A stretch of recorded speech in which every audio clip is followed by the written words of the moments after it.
Hello, new experiment. I've got a theory that my Wi-Fi and my phone signal is better in my office than my home in London.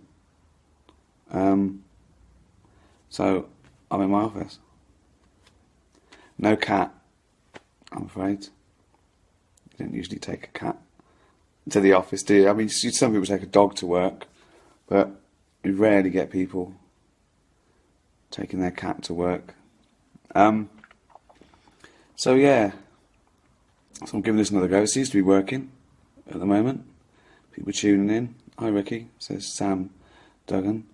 And I want this to work. I think it's a fantastic idea, this. Like Skyping the world. And obviously my ultimate goal is to become a recluse and still make programmes and stuff, but never having to do an interview again. Or, you know, that's quite appealing. If I get so many followers here, I'm like the media.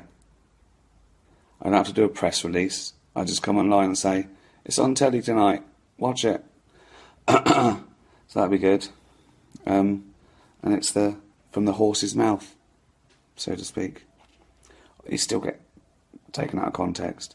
I think a paper yesterday was a headline where they'd obviously got it from Twitter or something, one of my rants about bullfighting, and the headline was something like, Sicky Gervais gets his kicks watching videos of bulls killing people. Context and everything. Like, where do I get those videos?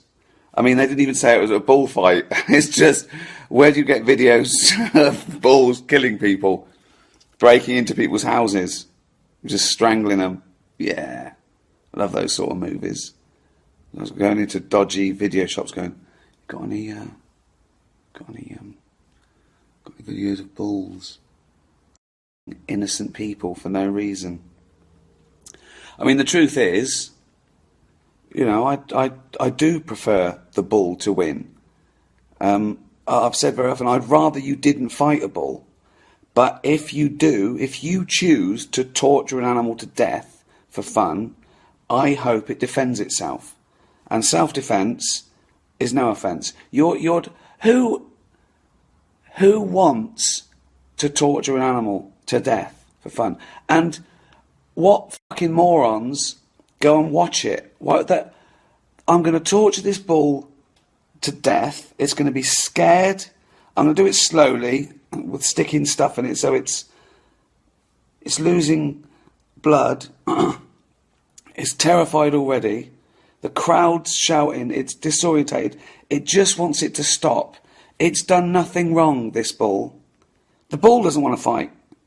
I don't want you to fight the bull. The bull doesn't want you to fight. So if you choose to fight a bull for fun, fuck you. And people always, even people who I hear things on Twitter like, listen, I don't agree with bullfighting, but you know, the guy doesn't deserve to die. Well, what? It was defending. What was it meant to do? It's got horns. It tried to stop a sadist torturing it to death. That's all it was trying to do. It was trying to stop. It was trying to get away. And people are going to see it and say, well, it's traditional. So was slavery. Fucking traditional. So was fucking burning witches at the stake. So was child.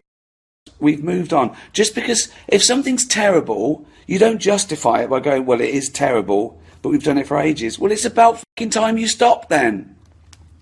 We've moved on, haven't we? I mean, surely progress at its core is society maximising compassion and minimising suffering. Surely that's it, in a nutshell, isn't it? Why do you want this? Why do we need it? I don't get it. I just don't get it. So, yeah. If you're going to fight a bull, I'd rather you didn't. The bull would rather you didn't. But I want the bull to defend itself. Sicky Gervais. Cheers.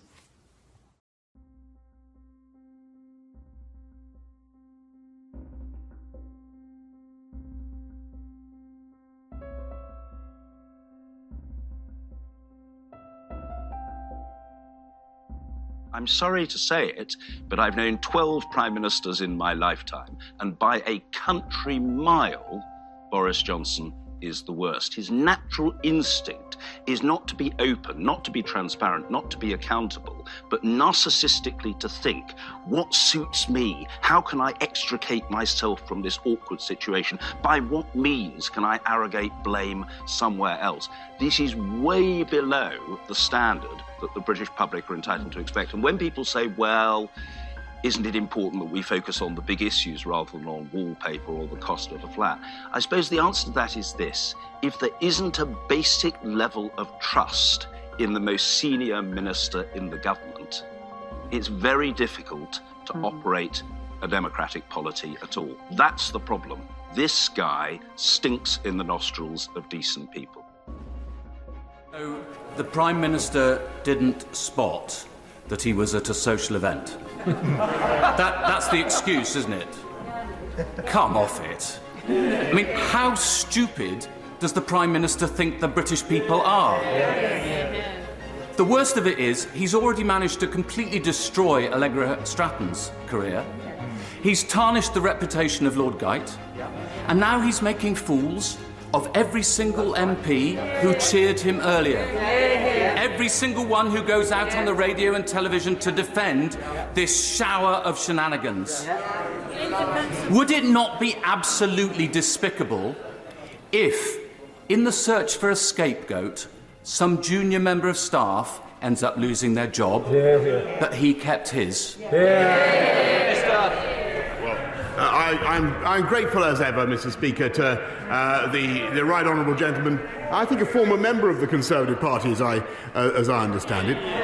But I'm grateful to him for his party political advice. I don't agree with him, Mr. Speaker. I've come to this House to make amends to explain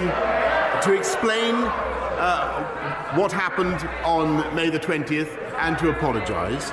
But, Mr. Speaker, I really think that, with all humility, I must ask him to wait for the result of the inquiry, where he will have abundant opportunity, Mr. Speaker, to question me again and to make his party political points again. But until then, Mr. Speaker, I'm going to ignore his advice. We've got our rules. Unless you're the Prime Minister. Political satire, isn't it? I don't get political. I feel like it though. I'm getting angrier and holding it all in more and more. Even live, I don't really get political. I think I've been naive. I've hit that age where I go, well, they're all fucking lying, shitty little fucking corrupt twats. It was just lying in their own part, and I just think, I thought there was good guys and bad guys, but now I just think they're all little fucking shits. Is that political? Is that some really nuanced insight into the workings of society? Greedy little fucking posh twats. Good, that's why I don't get political. You wouldn't get Jerry Seinfeld doing this shit, would you? Seriously.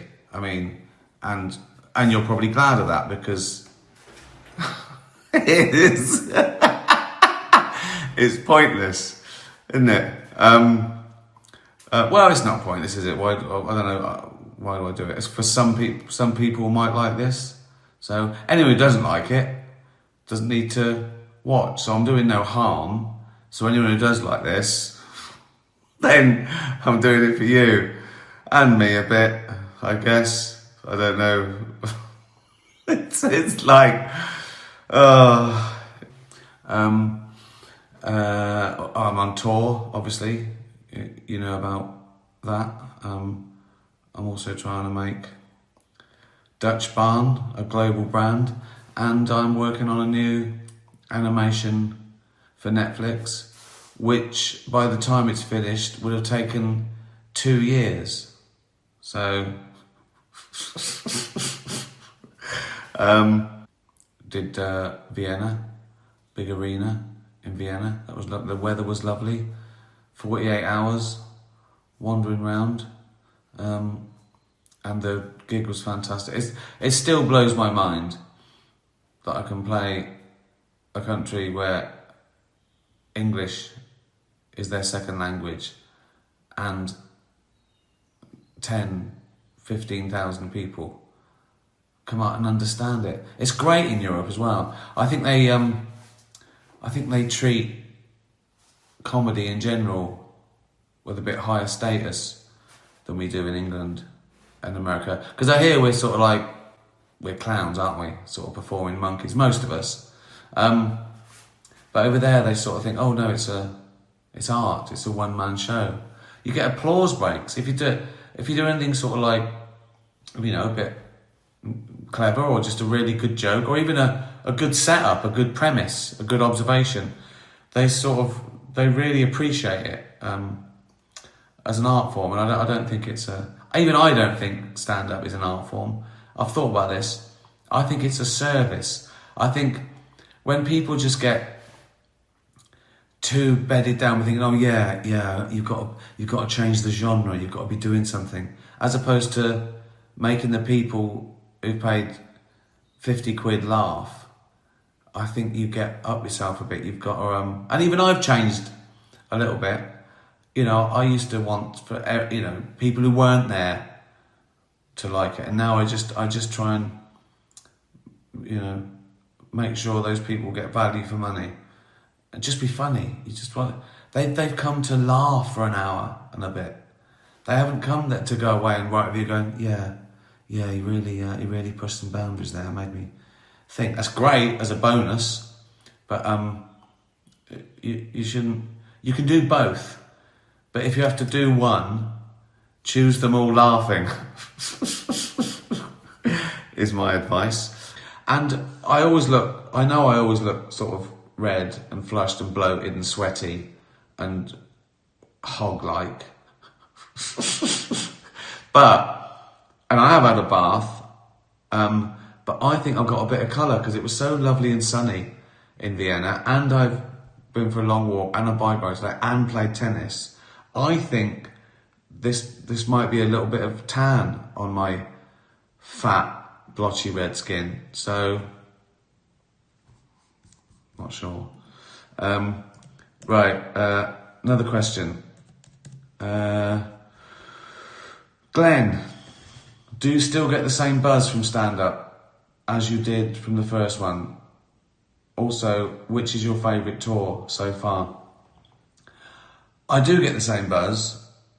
I mean, I still get a buzz from going, oh my God, I've sold out an arena in a foreign speaking country. That's amazing. You go, will they get every joke? What should I leave in? Can I explain Jimmy Savile to someone in Lisbon? So you've got that buzz you want everything to go well. You want to tell everything well and then get everything. So you get that buzz. My favourite bit is still probably the warm-ups, when you're just trying anything and it doesn't matter. You just go out there and you go crazy. And that sort of always goes well, because even if you do something that doesn't go well and you go, that was shit, and you think about it, they're laughing at you struggling and introspecting, and they know no one else is going to see that. So I can't wait to finish. I love this tour, but I can't wait to finish this tour so I can start again in a little theatre with my comedy chums, just we muck around for an hour backstage. What have you got? What are you doing? Oh God, that's good. Or you go, oh, I've got nothing. I'll see what happens. So I love that. So no, if anything, that part feels as fresh and exciting as it ever did, maybe even more so. The starting again bit, the trying stuff out. And then there's the excitement of all the usual things, like going to wonderful places, selling out arenas that no one else has. Yeah, I do like breaking the odd record. What's your favourite tracks, albums you've been listening to lately? Oh my God, you're going to just hear the same old ones I've been listening to since 1970. I mean, I still do listen to those every day, you know, on a plane, on a train, not in a car actually, in a car I listen to XFM classic rock. So, yeah, that's what you're dealing with. I still listen to the old boys, Bowie, Radiohead, Cat Stevens, Neil Young, Bob Dylan, all those. Some you might not have heard of, that I listen to regularly. I think I listen to Sun Kill Moon the most the last few years. This is mesmerising. I love it, the things he sings about the... Check out Sun Kill Moon, anything. Just put in YouTube, Sun Kill Moon. And Red House Painters, another sort of version of him. Bon Iver, Sodven, sort of indie folk stuff. But that's my recommendation for people who haven't heard of him or have never listened to him. Sun Kill Moon. Check that out. Right, I'm not gonna do long today. I'm tired, and I've got TV to watch. Benji, what is your definition of success? Oh, that's tricky, and it's sort of all the definitions sort of change as you get older. It would need a very, I think it would need a very long definition, because you have to keep justifying things and there's caveats. I've probably got it honed down to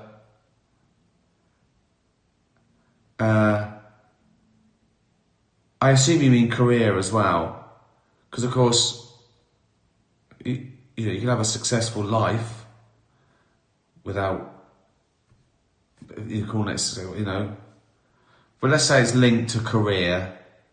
That makes it slightly easier. I think my definition of success is now, and probably always has been without being able to define it before, is doing what you like every day without compromise and getting paid for it. Because you can compromise and get paid, do really well, but I don't think you'll like yourself as much.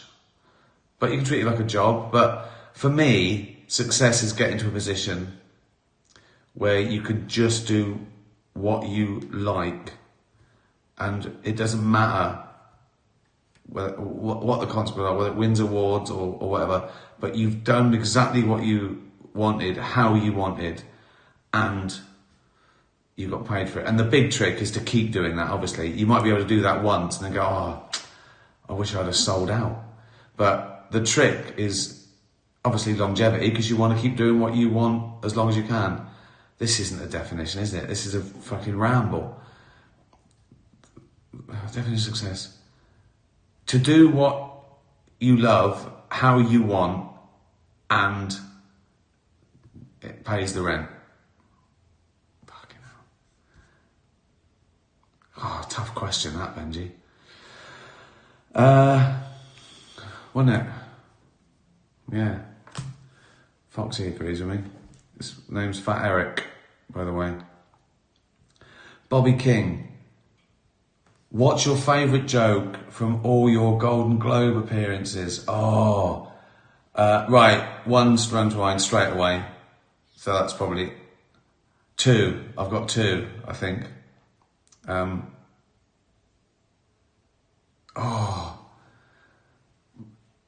Maybe three. Okay. So the first one that sprang to mind, which I loved at the time, and I was very proud of it, was at the last Golden Globes, when I said we were going to do an in memoriam tonight, but when I looked at the list of people who died, it wasn't diverse enough. I was very proud of that. Very proud of the sarcasm of the time as well.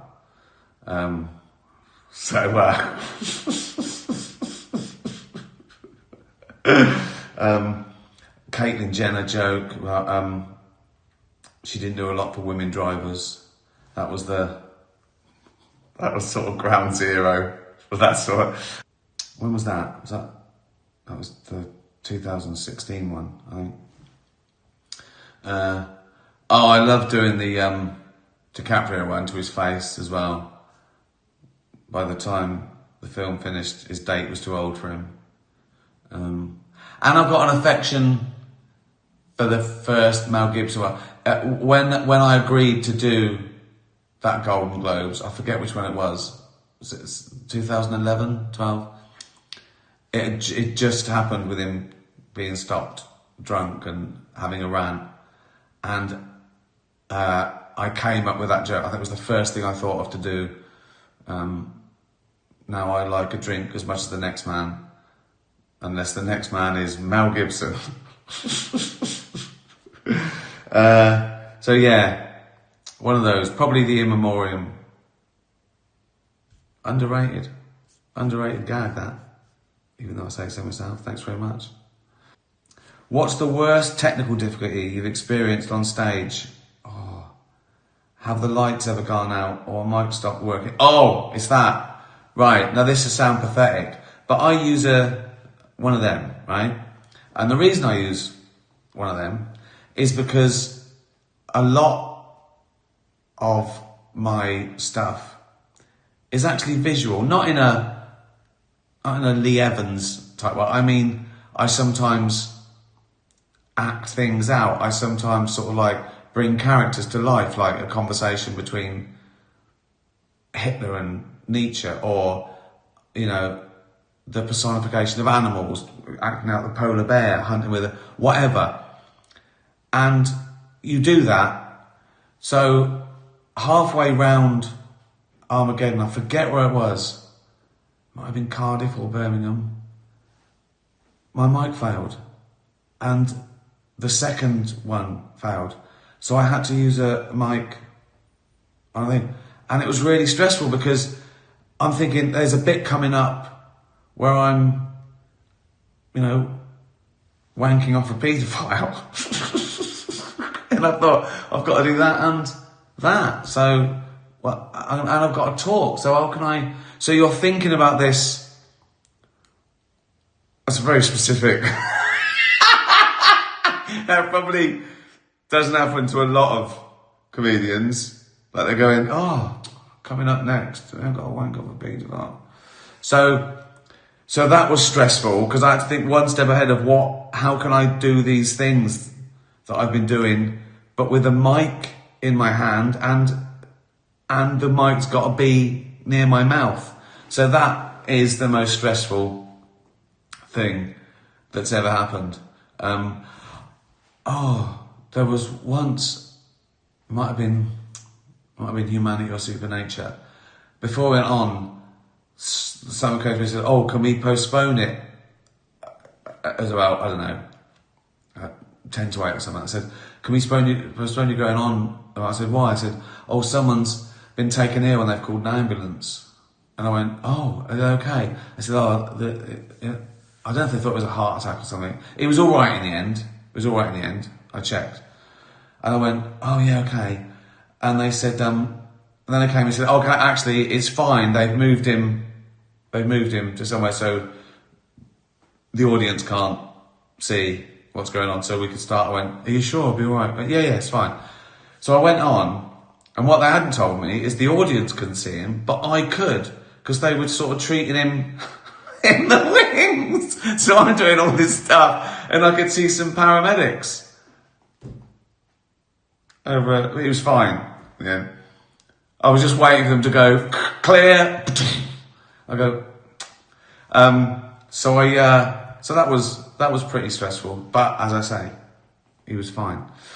So yeah, things like that can happen. I think the sound's never gone down. The mic's failed a couple of times, and you sort of plug it in, and I thought, first gig of Humanity in Bristol.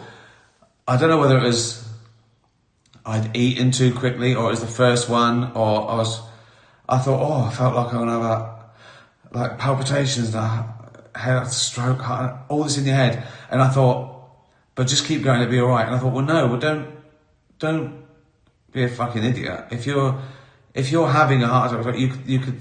All this is in my head, right? Again, it was nothing, right? But I thought, I said, I feel a bit unwell, and they laughed because they thought it was a bit. I went, no, seriously. I said, is there a doctor? I'm having a heart attack. They laughed again, and I was trying to make it sort of funny because I was embarrassed. And then I said, no. I said, hello, and they laughed. I went, is there a fucking doctor or not? Right? Someone said, sit down. I went, I can't sit down.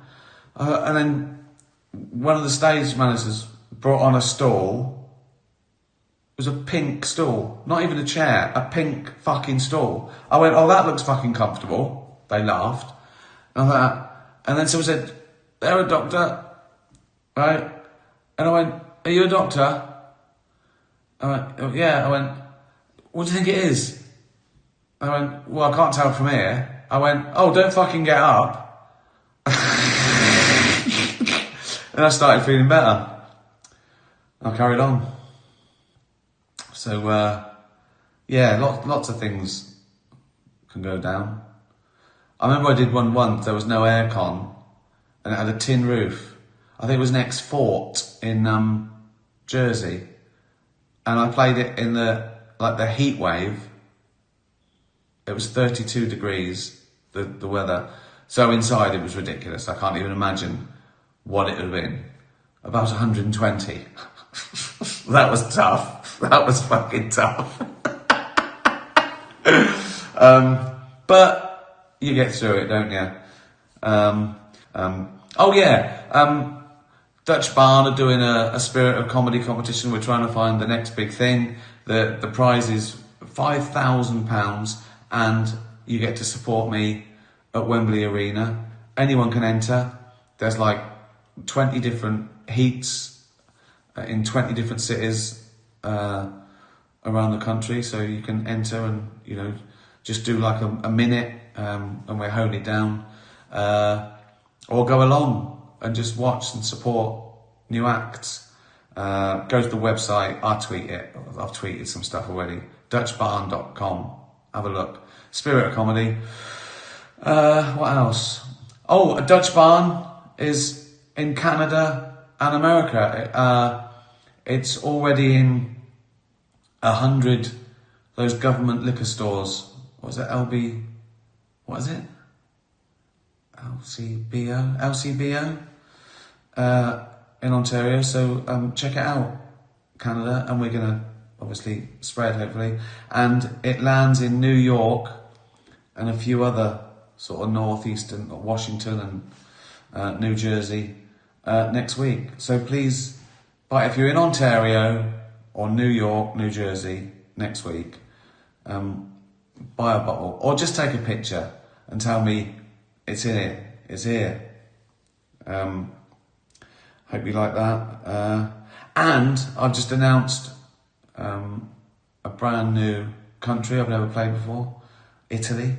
I'm playing a ridiculous, I don't know what it is, 15,000, something like that, forum in Milan. And tickets go on sale this Thursday. Pre-sale Wednesday.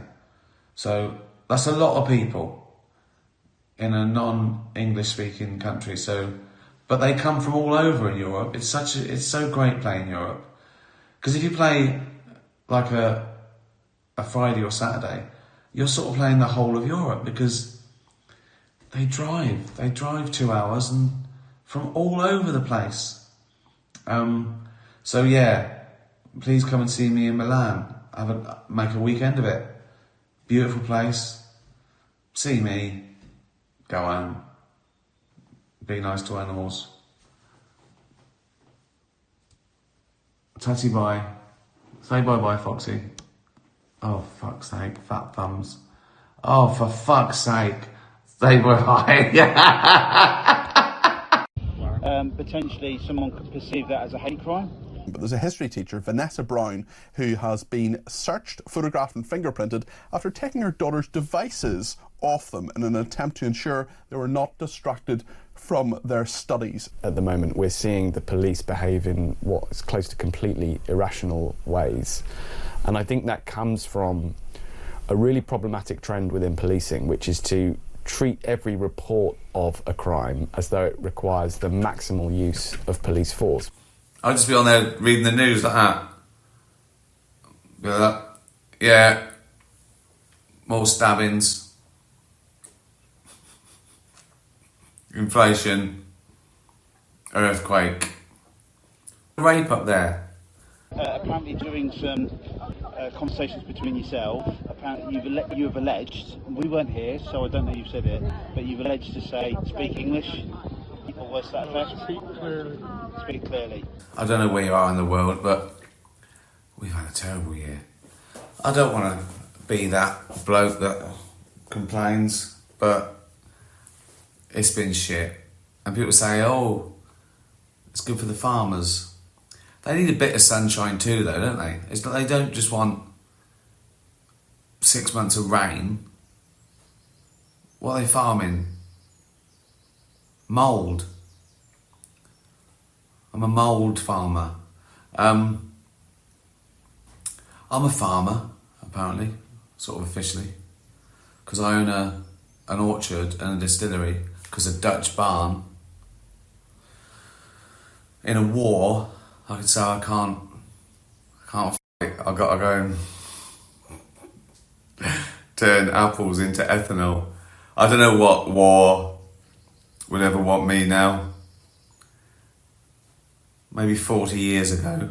No, the gentleman's passed away deaf. Yeah, he can't speak clearly. Yeah. So I couldn't even hear him. No, and that's fine, and that's why we've just come to speak, because potentially someone could perceive that as a hate crime. Did we just know this was going to happen? People, if someone says to me, officer, I believe this, then we need to look at it, because...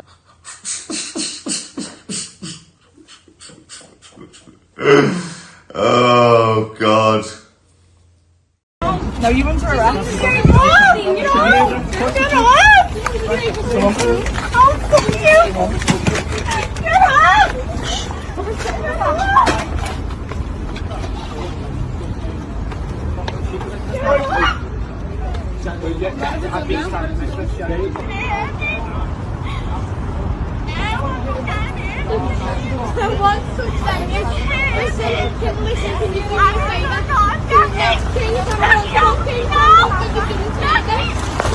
Understand and have a shared undertaking to deal with within our society, and that is not just the laws on terrorism, the framework on terrorism, it's also the laws on what we can access online.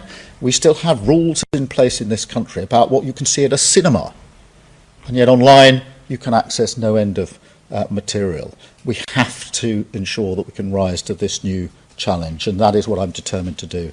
Thank you all very much indeed. Thank you. It's as shit as it ever was. It's like riding a bike, a shit bike. It's like a shit person on a shit bike. You never forget how to do it. Fucking hell. Guys, we seriously need to talk about what's happening in the UK right now. Because if this gets worse, I will be leaving this country. You see, today I woke up to a notification that one of my videos had been restricted because it violates local law. And let me really emphasize this. TikTok themselves don't have a problem with this video. In fact, it can still be watched by everyone else outside of the UK. Bro, and when your local law is more strict than the infamously sensitive TikTok guidelines, you know that something is cooked. Now, it was removed under the UK's new Online Safety Act, which I'm sure you guys have heard of by now. It's supposed to protect children from harmful content online, but we're less than 2 weeks in and it's already taking down literal news reports. The news and flow of information has to be a protected space in every country. And by taking down my videos so that under 18s don't see them, that means everyone in the country over the age of 18 don't see it either. And again, I'll reiterate, this video wasn't even sensitive enough for TikTok to have a problem with it. This has to be called out now and as early as possible, because it starts with one video on TikTok, but before you know it, people in this country will have to be using VPNs to keep up to date with the news. Just let that sink in. And I'm 100% serious when I said, if this gets worse, I'm out. It's a debate that is necessary this week because we know that next week the EU and this government are going to meet in London to discuss the next steps in our arrangements. And it is very important that this House receives some clarity before that agreement on what this government is fighting for, what it stands for, and what its red lines are. Because even at this late stage, this House is unaware of what its intentions are. And I don't know if you remember, Madam Deputy Speaker, there was a very good TV programme in the 1980s called Quantum Leap. And in it, an American scientist, Dr. Samuel Butler, Beckett, I stand corrected and I apologise to the House, Dr. Samuel Beckett stepped into the Quantum Leap accelerator and vanished. And he awoke to find strange new forms that were not his own. And every time the Prime Minister speaks, I think, which body has he leapt into now? You know, is it the Prime Minister that spent his early life chastising all immigration law on the grounds that it was racist? Or the Prime Minister who has a newfound love of strict immigration rule? Is it the Prime Minister who promised to protect winter fuel payments? Or the Prime Minister who immediately cast them away? The Prime Minister who promised to protect farmers, but then immediately did the opposite? The Prime Minister who said he knew what a woman was, but then changed his mind? The Prime Minister who said he would not put taxes on working people, but then promptly did? The Prime Minister does not know what he stands for or which way he looks. Do you believe humans are inherently simple beings that complicate things, or complicated beings that spend a lifetime trying to simplify? Which do you identify with? I think that's a good one. That's a good one. And in some ways it's both. But I'd say we're complicated beings who try to simplify things. We're 3.5 billion years of evolution, right? That's come to this, the most intelligent being ever on planet Earth. And yet we still go, why are we here? Why are we here? And you want to go, it doesn't matter. Don't worry about it. You are. You've only got a few years, so stop worrying about shit. I think we do. We do. We keep worrying about stuff. And we're just, as I said in Afterlife, we're chimps with brains the size of a planet. It's confusing. And life could be quite simple, I think. Just have fun and don't hurt anyone. That's the rule, isn't it? Easy. Easy, it's easy. Or don't hurt anything would be better, but yeah, I know that can be trickier. I'll change the country for the better. And what do? You make promises you can't keep, and and don't really intend to keep, and you don't do the change that's needed in the country. I feel very strongly, if you're not going to deliver, if you're not going to keep your promises, don't bullshit. If you could resurrect one person, who would you choose? First thought was Churchill, because it would annoy a lot of people.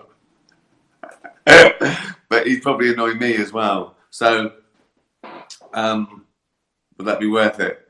Would he? I think he'd annoy her. I think lots of other people being annoyed would make it all right, but he wouldn't be my favourite.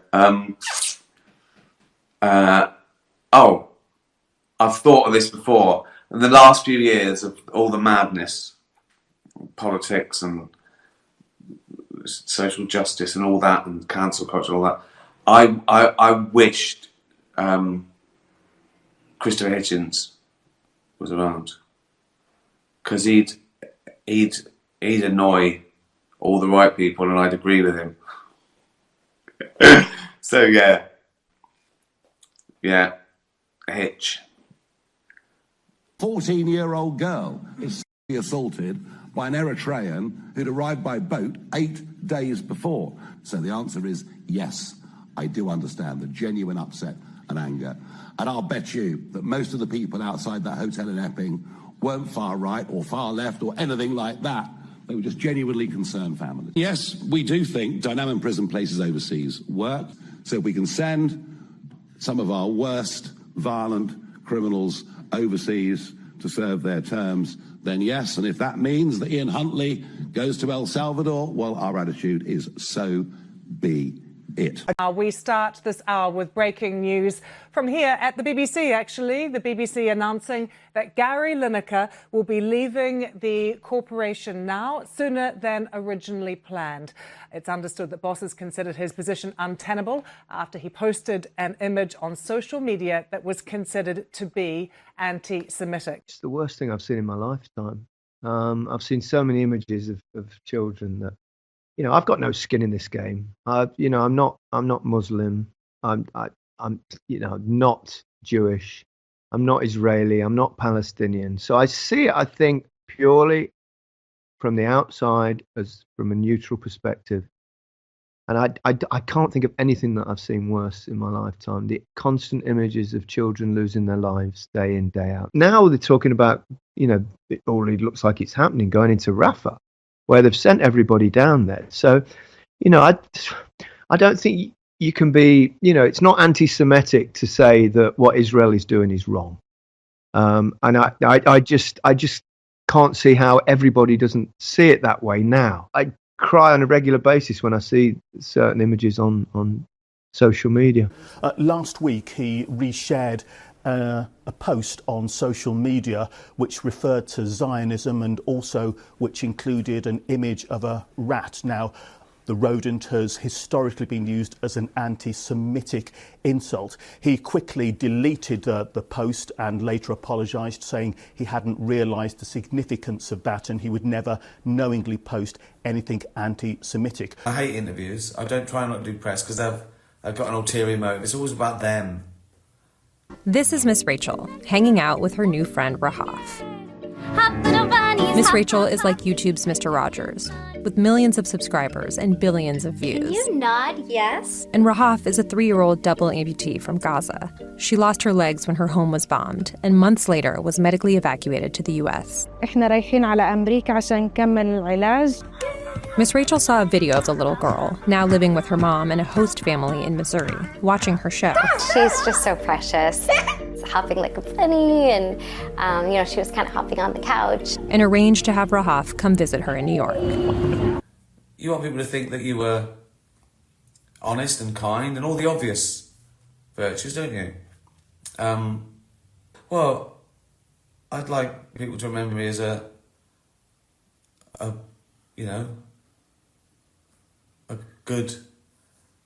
good soul, I suppose. A nice chap who did well. I know it's a difficult one because it sounds like I'm sort of suggesting to you what I think I think I'm like. But yeah, I think the same as everyone else, really. You want people to think you're a decent guy who didn't, hurt anyone, and hopefully, if there was a cosmic balance, I'd like to think I made the world a slightly better place than a slightly worse place. When you hire a caravan for a week, my mum used to say, leave it as you found it, if not better. So I sort of think of that, really.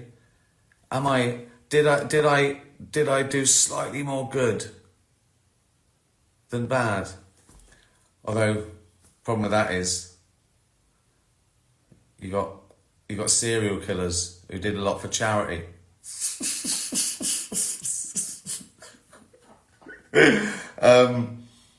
We have to remember, George, that Gary Lineker has been subject to an Israel lobby campaign, as the highest paid employee of the BBC. He was subject to this campaign for several years. Now, that campaign was led by UK Lawyers for Israel, which it has to be remembered, when it was originally registered on Companies House in October 2010, it was registered as, quote unquote, Action for Peace. However, in May 2011, the Israeli Ministry of Foreign Affairs had a post on its site dedicated solely to the creation of the UK Lawyers for Israel. It later on, of course, hosted a 2-day seminar with the Israeli Ministry of Foreign Affairs and the Israeli Embassy in London, and of course hosted several speakers from the Israeli Ministry of Foreign Affairs. It is essentially an arm of the Israeli government, and the head of this organization, which has militated against Gary Lineker for so many years, Jonathan Turner, actually has gone on record as saying that the blockade of Gaza will actually help decrease obesity and thus increase life expectancy in Gaza. Just so you have an understanding of what type of maniacs we are actually dealing with. UK Lawyers for Israel went as far as bullying an NHS hospital to take, or lobbying an NHS hospital, I should say, to take children from Gaza's artwork out of the hospital. I mean, it's just beyond belief. They've even had a role in editing textbooks in this country on the content that relates to Palestine. But the bigger question, George, as you will well know, is what exactly is happening at the BBC. Now, you have to remember that currently in a key position at the BBC, in charge of, according to the BBC website, upholding and protecting the independence of the BBC, is Robbie Gibb. Now, who is Robbie Gibb? Robbie Gibb is, simultaneous to his job at the BBC, the sole director and owner of Jewish Chronicle Media. Now, the Jewish Chronicle, which was found to be producing stories that seem to come directly from Benjamin Netanyahu's office, is a well-established pro-Israel smear factory, which has smeared yourself, I'm sure, hundreds of times, smeared me tens of times, and pretty much anyone who supports the Palestinian cause has, of course, been written about in derisive tones by the Jewish Chronicle. Now, surely that is a clear conflict of interest for Robbie Gibb to have this role at the BBC, supposedly upholding independence, at the same time as being the director and owner of the Jewish Chronicle. But his conflicts of interest actually go farther, George. So on his personal declaration of private interests, Robbie Gibb stated that he currently has a job at Kesk CNC, which is a PR company. So he's employed by this PR company, which was founded by a chairman of the Weizmann Institute in Israel, Gershon Kesk, at the same time as he's employed by the BBC. Surely, being employed by a PR company and a news company, these things would rub up against each other. But what also needs to be stated is that Kesk is a subsidiary of the Publicis Group. Now, the Publicis Group, according to its CEO, has staff that are currently in the Israeli military fighting in Gaza.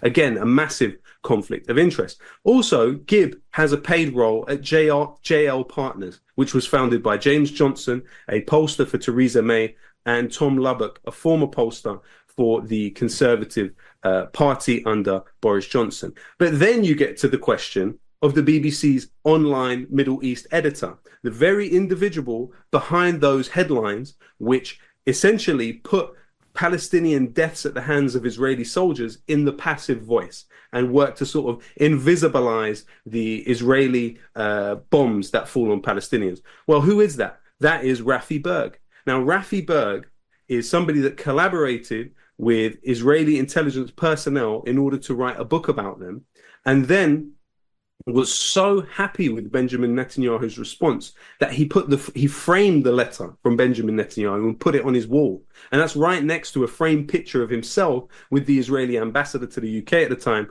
Mark Regev. This is the person that is editing the headlines regarding Palestine and Gaza in the BBC. But I've also looked into it, George, and found several people who were employed by the BBC after being in the Israeli occupation forces. So, for instance, there's an individual by the name of Ronnie Belenki. She was a project manager at the BBC after being a commander in the Israeli military. There was even an individual by the name Eli Ovitz, who claimed to be an assistant producer for the BBC at the same time as being a spokesperson for the Israeli military. You also had Bar Ben Youssef, who was somebody that was a BBC scriptwriter after being a soldier in the Israeli military, and someone by the name of Shirona Partem, who was a BBC news producer after being in the Israeli military. And another glaring conflict of interest was Mark Berg, who went from being a BBC editor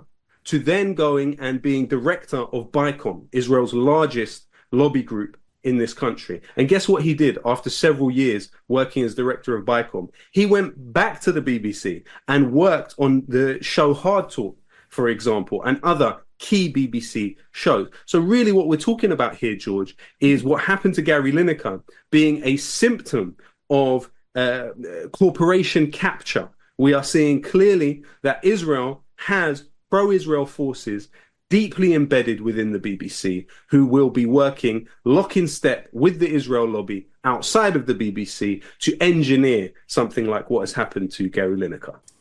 We didn't have a choice. We didn't choose to exist. We just, with the result of like 3.5 billion years of evolution, the chance of being born like 400 million to 1. And it's great. It's a one-off. We'll never exist again. We didn't exist for like 13.5 billion years, and now we got 80, 90, 100 years, if we're lucky. And then we don't exist again. There's no point to it. As an individual point, you've got to find your reason to carry on living, and that's loads of reasons. There's loads of reasons to make the most of this crazy chance, learning stuff, playing, friends, just try and find out as much about the world and enjoy every minute that you can. Whatever makes you happy, do that without hurting anyone. The British Labour government, which has backed Israel's every move all this time, now trying to persuade us that they think Netanyahu is going too far. Do you believe them? Well, actually, George, as has been found, there were more arms shipments to Israel carried out by the Labour government than there were by the Conservative government. For starters, we know that Britain has sent the R1 Shadow spy plane on the top of Gaza, even just a few hours after David Lammy's theatrical speech in Parliament yesterday. We know that everyone from Lammy to Keir Starmer have been funded by key Israel lobbyists like Trevor Chin and others. And also on top of this, we know that through Akwatiri, Britain is sharing intelligence with Israel and has been helping it. One of the specialities of the R1 Shadow spy plane is target acquisition. So we have to even wonder, in the cases where British citizens were killed by the Israeli military on the very same day that you had the British spy planes over the top of Gaza. What type of culpability are we talking about here? These people are attempting to legally cover their backs. But also it's worth noting that the UK Foreign Office admitted that at least 80 British nationals were in the Israeli military just a month before October 7th. You've got an individual like Sam Sank, who filmed himself fighting in Gaza between December 2023 and January 2024. This was someone that also met Boris Johnson as an Israeli soldier. You've got other figures like Hani Volker. This is a British citizen who has been there fighting for Israel. Daniel Menza, and even the son of Lord Wolfson, a Conservative peer in the House of Lords. But you have to remember, George, that this is also a structural arrangement. You have an organization like Garan Tazaba, which directly facilitates the journey of people from outside of the Israeli entity into it to join the military, and sometimes even without having citizenship in Israel. So Garan Tazaba has offices in Finchley in this country and is still operating from here. But overall, we've looked into it, George, and we have found around 5 to 6 charities in this country directly materially supporting the Israeli military and its soldiers throughout the genocide. Now, what are those charities? Firstly, there's the UK Friends of the Association for the Wellbeing of Israel's Soldiers. Now, that is headed by the former head of British forces in Iraq and Afghanistan, Richard Kemp. And that organization has literally built swimming pools for Israeli soldiers not far from the torture camp of Sidi Tayman, where you've seen Palestinians by Israeli forces.